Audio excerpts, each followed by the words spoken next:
轮船、潜艇等大型舰船，螺旋桨与船体连接处是如何防水的？万吨巨轮、军舰、潜艇在大海中川流不息，全靠在水下的螺旋桨驱动。从船舱里伸出来的尾轴，一头连着螺旋桨，一头连着机舱。尾轴和轴管间必然有缝隙，既要保证传动效率，要不漏水，就要靠着船舶的密封工作了。密封不好，海水在压力下沿缝隙涌入，那就危险了。大型船舶的尾轴安装在尾轴管内，由前后两个轴承支撑起来运转，一个叫做前轴承，一个叫做尾轴承，两个轴承之间是密闭的尾轴管。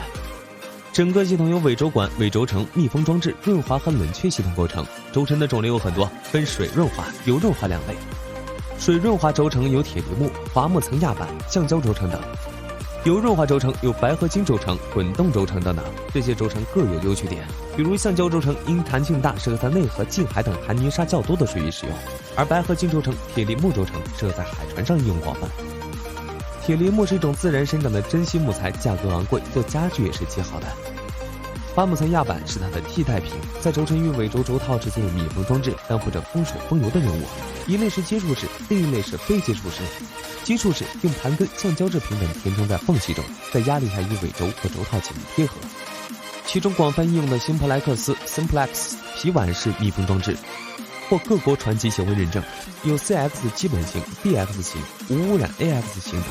它的密封件是纯型橡胶圈，用弹簧箍在尾轴轴套上，在海水、弹簧压力和橡胶弹力下，密封圈紧紧地贴合在轴套上。这种密封圈要布置好几组。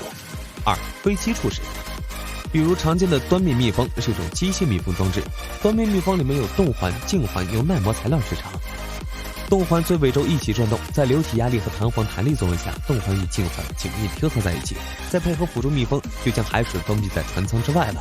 此外，还有骨架式橡胶油封、浮动式密封、填料含式水密封、EVK 式水润滑密封、油圈式密封等等，形形色色的密封装置保护着船只，既实现了高效动力传输，又将海水泥沙拒之门外，还防止滑油泄漏。